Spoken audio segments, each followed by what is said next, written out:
We're going to be changing the name of the Gulf of Mexico to the Gulf of America, which has a beautiful ring that covers a lot of territory. The Gulf of America, what a beautiful name.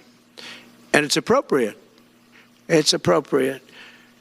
And Mexico has to stop allowing millions of people to pour into our country. They can stop them. And we're going to put very serious tariffs on Mexico and Canada, because Canada, they come through Canada too, and the drugs that are coming through are at record numbers. Look, I called them Governor Trudeau because they should be the 51st state, really. It would make a great state. And the people of Canada like it. They pay lower taxes. They have virtually no military. They have a very small military. They pay less than 1%. They're about the lowest payer in NATO. They're supposed to pay much more. They haven't been paying.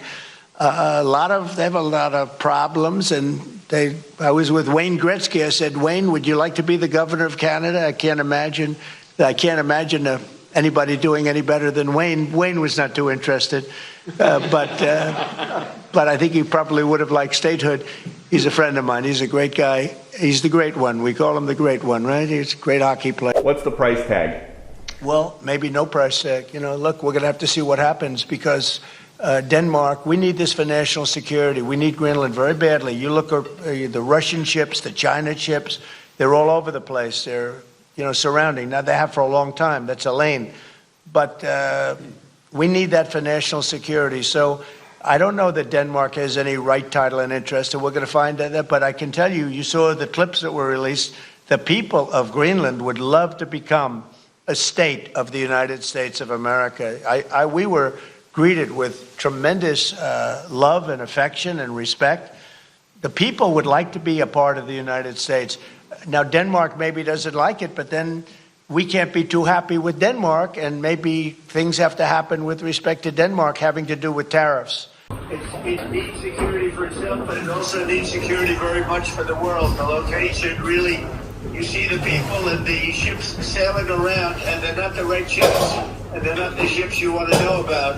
So we need security, and our country needs it, and the whole world needs it. Yes. You're so strategically located. Yeah. So it's really imperative. You are right. You guys like that, right? Donald Trump hasn't even been inaugurated yet, but he's already back to his regular scheduled programming of lying and complete BS. This is a great nation. Trust me. I know whereof I speak. I come from a nation that believed in fascist ideology for a while. Okay? And we certainly will not want to go into that again, but we are close to it. Because people want to simplify complex problems. The essence of fascism is to simplify complex problems and feed people who don't have time to read some bullshit. Now, finally, I want to make a brief comment about the president-elect's press conference yesterday. Donald Trump throws out a lot of strange and rather random ideas on a regular basis. He did it yesterday when suggesting we rename the Gulf of Mexico the Gulf of America. Well, let me say this.